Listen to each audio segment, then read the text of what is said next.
Hey, what's up guys? I've got something special for you today. This is the world premiere review of the Siglent SDS1202X-E digital storage oscilloscope. It is 200 megahertz, 1 gigasample per second. Super phosphor oscilloscope. We've got 2 channels. Your standard oscilloscope form factor here. On the back you can see it has LAN capability, pass fail trigger out, USB device, universal power supply port right there, nice big thick rubber feet on the back, and handle on the top, and it tilts up at a decent angle for viewing, although you do lose a little bit at the top at your standard desk viewing angle. Now comes with 2 200 megahertz probes. These are the PP215 200 megahertz probes. Comes with a mini grabber and of course your standard probe end. Now there is no automatic attenuation. You will have to set that yourself. Also comes with a CD with some software.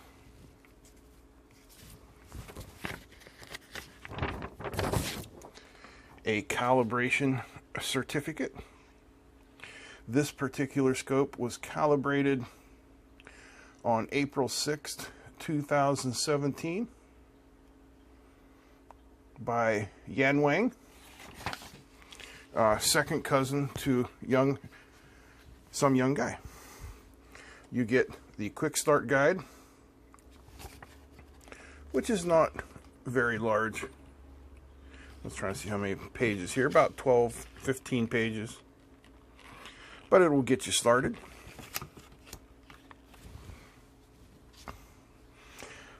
Very nice looking scope, nice and heavy, nice and thick.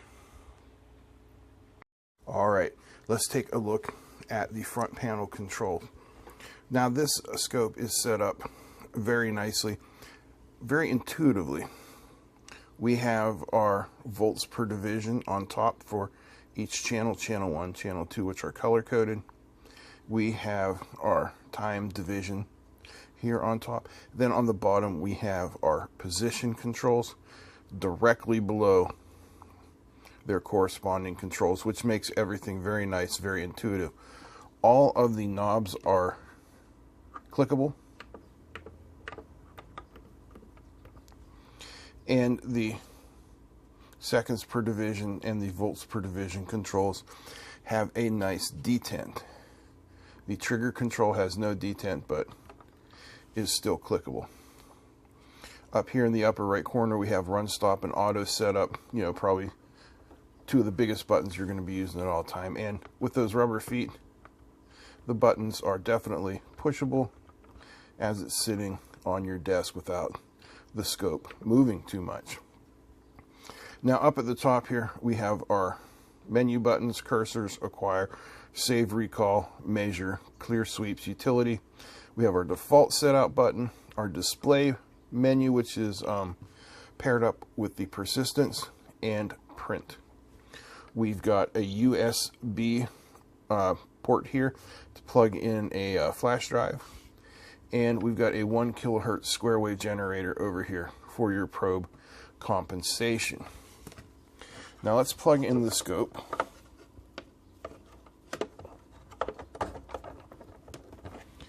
And the first thing you are going to notice here is a pulsating power button. So this is not a hardwired power button. This is a soft switch. Relays click, lights come on when you press the button, and you get the Siglent logo on the screen. This is, 800 by 480. It's a 7-inch diagonal screen, which seems to be about the standard size for this level of scope. Now the screen has a very nice non-reflective coating on it, it would appear. So everything's looking good there. You know, you can see we have a nice thick yellow trace. And we have the utility menu, which is the first thing that came up. Menus can be turned on and off by pressing this little menu on-off button down here. So let's hook up a probe to the square wave generator and see what we get from there.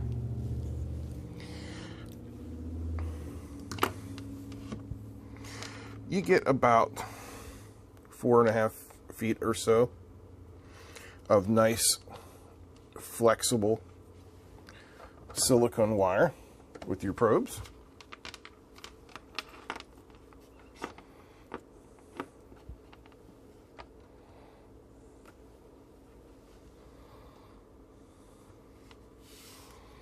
All right. So at 1 kilohertz, we have a very nice wave. Form very vertical, nice thick tops and bottoms. No compensation is required here. Everything looks nice and smooth.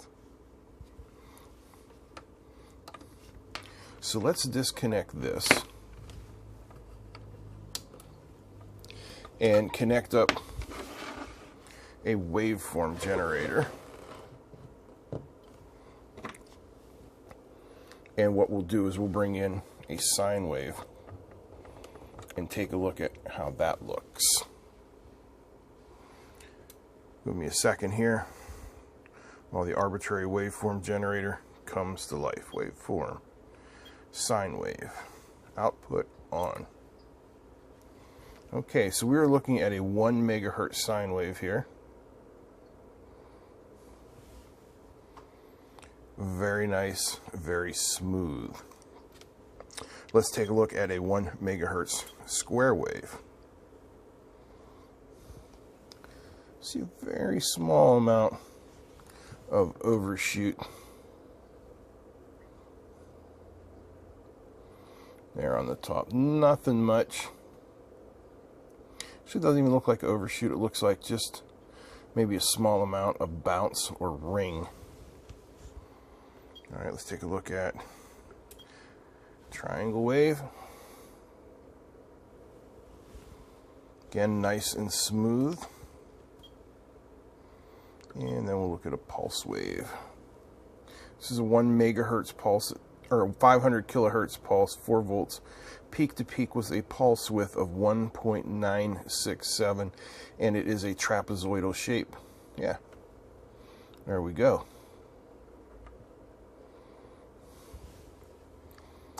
That's looking very nice.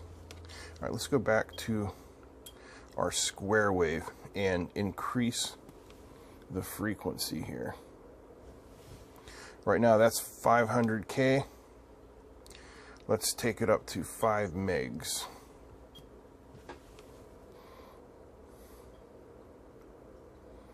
Okay, so at 5 megs, we're losing a little bit of our verticality, and we have a little bit of that ring on the edges there. Let's go up to 10 megs. 10 megs appears to be about the same. Let's go up to our maximum on the waveform generator of 30 megahertz.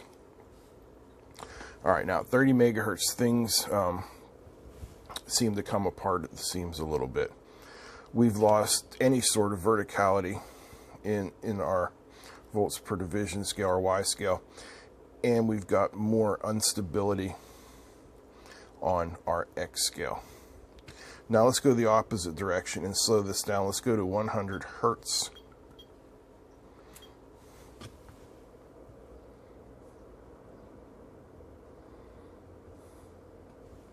Okay, so at 100 hertz, we got a pretty decent looking waveform. If we zoom way in on it, we're looking at 10 nanoseconds per division. So we've got maybe 2 nanoseconds at best of non-verticality, but all in all, a very acceptable form. Let's slow it down. Let's take it down to 50 hertz and see how we're looking there. Not bad. Let's go down to 10 hertz. 10 hertz, we're looking incredibly vertical there.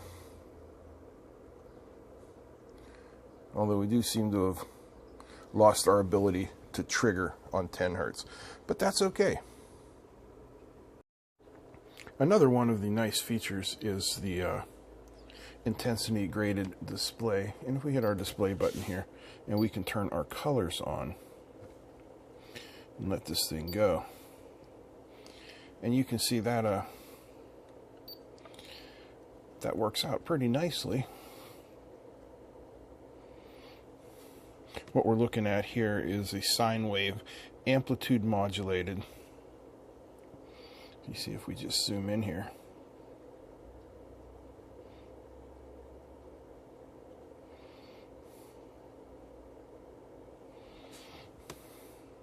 some very nice advanced features on here. Infinite persistence. We can change our persistence. Now it's off. Some of these display features, especially the intensity graded display, is just a really nice feature to have on hand to allow you to dig in to some of the more complex waveforms that you might be looking at.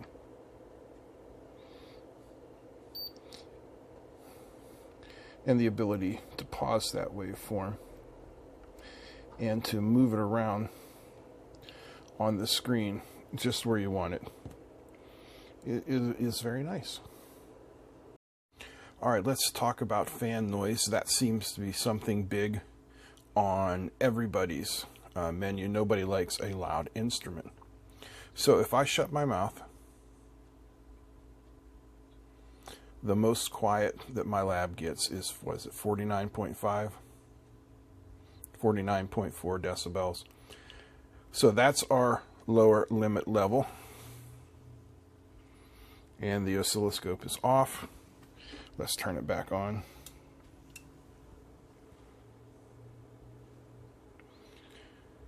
The fan is going, and it's not a variable speed fan, so this is as loud as it is going to get. Let's rotate back down.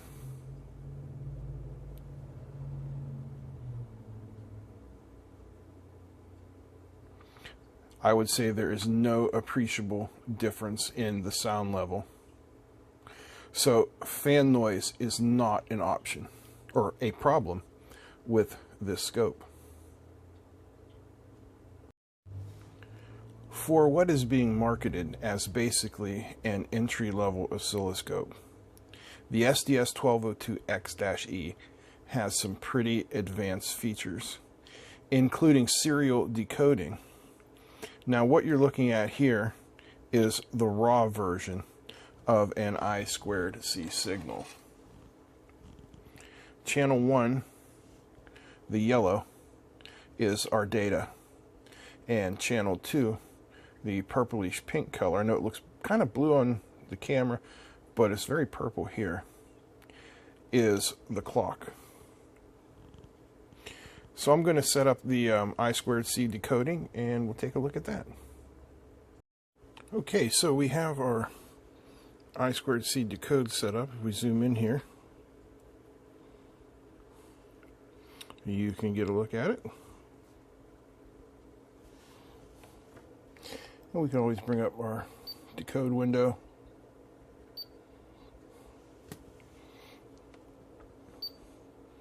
And change what's going on. Turn our display off and turn our display on. So that's another nice feature. And if you come here and you look at the protocol screen, you can see we have I2C, line, CAN bus, UART, SPI, and of course we're back to I2C. Now Here is a little quirk, and this is the same quirk I have on my other scope, the Handtech. This is your multi-function knob for adjusting. Now you would think that turning it clockwise would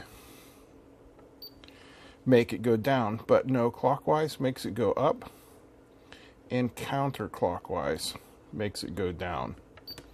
So that's a bit of a strange thing, but you know, I'm starting to get used to it with these newer scopes from Shenzhen.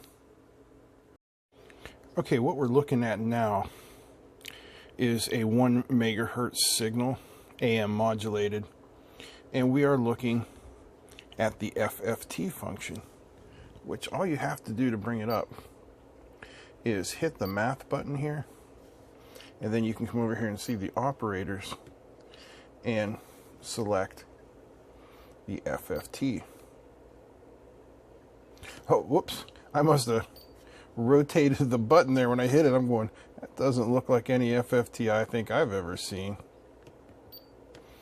Okay, so you have your different types of windows. We have the rectangle, Blackman, Hamming, and flat top. And you can see our delta frequency of 122.07 kilohertz. And all the goodness that you need. All the other math functions are there too as well. I didn't really go into that too much there, so let's zoom in here. And we'll take a better look at that. Gotta get used to this thing going backwards. Okay, so we have addition, subtraction, multiplication, division, FFT, d by dt, the square root, all sorts of your delicious mathematical functions. Now, let's look at what they have available for us in the channel menu. If we press the ref button, we have our reference menus, all very nice. And then in our channel button, we have our coupling, DC, AC, our bandwidth limit, 20 megahertz, or full, our adjust. Oh, you can't see this, can you? I bet you'd like to. Here, I'll zoom out a little bit better. Fine adjust, coarse adjustment, and this little message on the screen is very nice. Probe compensation, we're using a BNC cable right now, so that's not important. Our impedance, our unit volts, D-skew, and of course, you can invert your wave, which is not the same as flipping it 180 degrees, like all my students seem to think. Alrighty then. Now, I know on camera you can't see this as well as I can. Here, I've got about 6 to 8 different colors flipping through there, and it's beautiful. And say you found a wave that you got to share with your buddy Jim. So you take your USB flash drive, slot it in, flash drive detected, and to save it, you press one button, print. That's it. Now it's set and ready to go. All right, a little comparison shopping here. We have the Siglent SDS1202X-E on the bottom, and a comparable 200 megahertz scope on the top. They are both being fed from the same signal generator. They are both being fed a 1 kilohertz sine wave. Now, let's vary the wave a little bit and see how well they both track.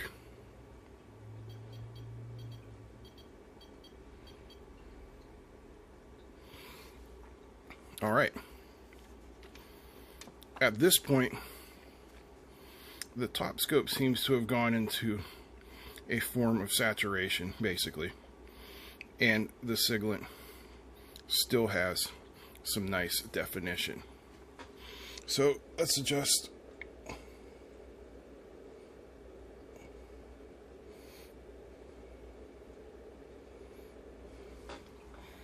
All right, there we go. And that was just up to 12 kilohertz. Let's make some more radical changes. Let's go to 1 megahertz, and we'll adjust our time base accordingly.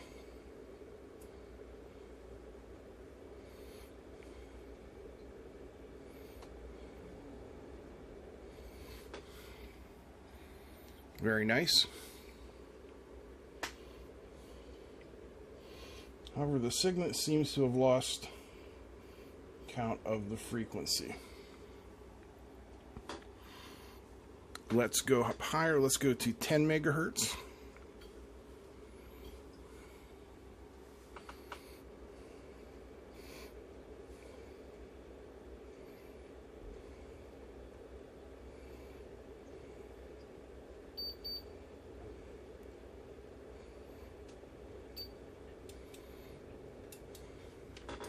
I just hit auto set on both of them. Now, for some reason, at 10 megahertz, the Siglent seems to have lost a little bit. I'm sorry, that's 30 megahertz. At 30 megahertz, the Siglent seems to have lost it a little bit. So let's go in the other direction.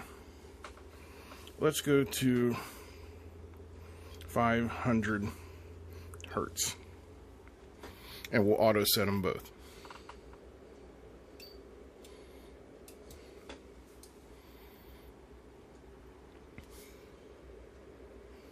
All right, now they're both locked on there. Let's go down to 100 hertz.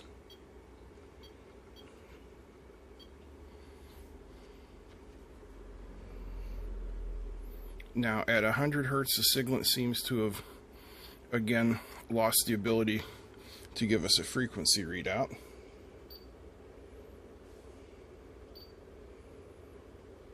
Switching the band limit on and off has made no difference. All right, let's change our waveform, and we will go with the triangle wave of 100 kilohertz, and we'll auto set them both again.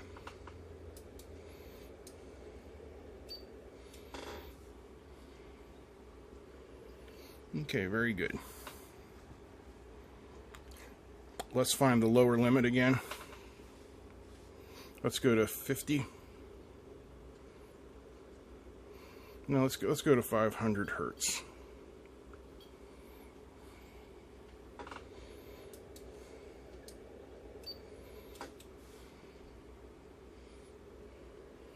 Okay, good. The Siglent's locking on at 500 hertz. Go 100. Okay, the Siglent's lost it at 100. Let's try 200.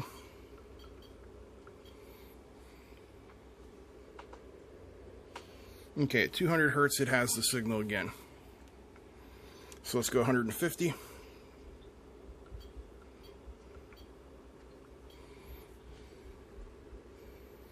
$150 is too low, it's lost the signal. 175. 199. Okay. At 199 is found it once again. Now let's find the upper range. Let's go 5 megahertz.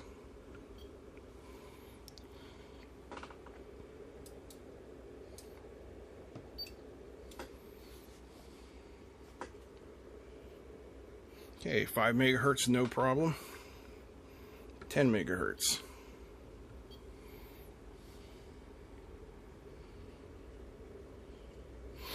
Okay, hold on. We got to go to something different. Waveform generator can't do 10 megahertz in that function. Let's go square wave. 10 megahertz. I said 10. Okay. No problem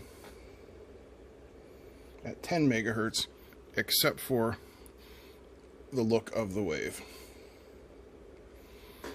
The other scope as well is having trouble reading that 10 megahertz signal.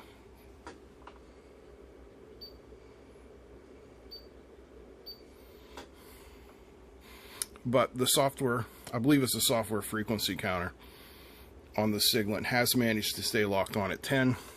Let's go 15. Good. 20.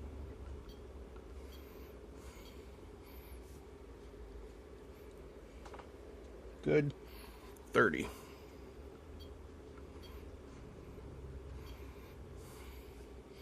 Good. It stayed locked on, and that's as high as I can go. So it only seems to have trouble tracking the frequencies below 199 hertz.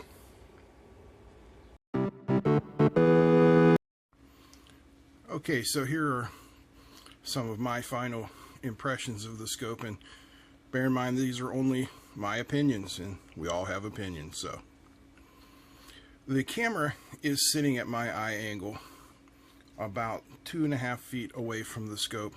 So this is your viewing angle, and you can see a slight bit of things being cut off up there.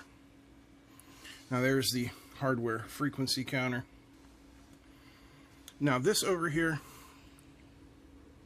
I can find no way to get rid of, and this is 1 inch wide, so we are losing 1 inch of real estate here. It just ain't coming back.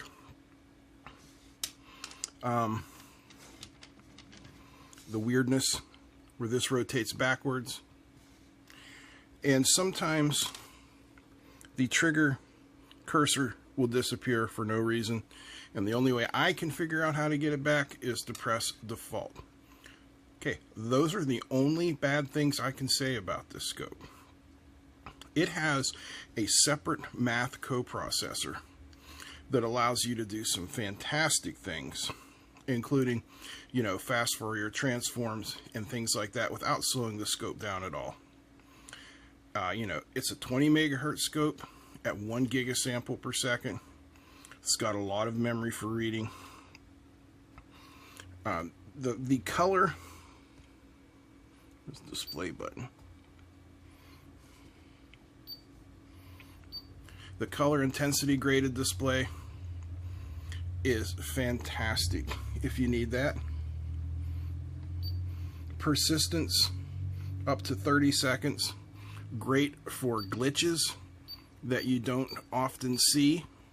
You know, they just show up every once in a while. You know, you can't beat something like that.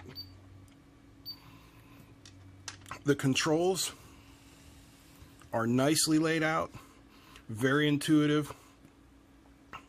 I know you can't really see how well the buttons are lit with the lights on, but with the lights out you can see they're very well lit. There's no mistaking what you're looking at. The knobs all have detents and are clickable, and there is a built-in help system. I think it's under utility, if I can find it here.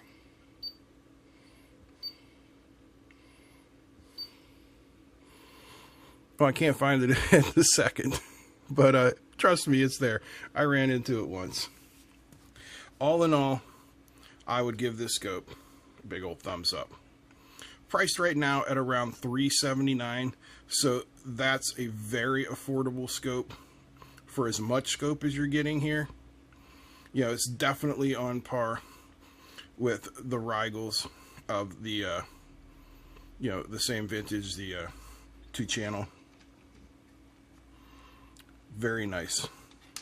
Excellent trigger options.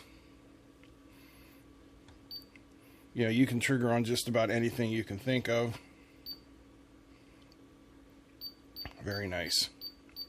I like that you can push the button to switch between your menu options as opposed to having to twirl the backwards knob. That works out very nice. We have save recall function where you can save your settings and bring them up anytime. Choir menu is excellent. Cursors, very nice for doing your own measurements. All in all, a good scope. That's it. I hope you liked this video. If you did, please give me a thumbs up. Feel free to comment and share. And I'll see you next time.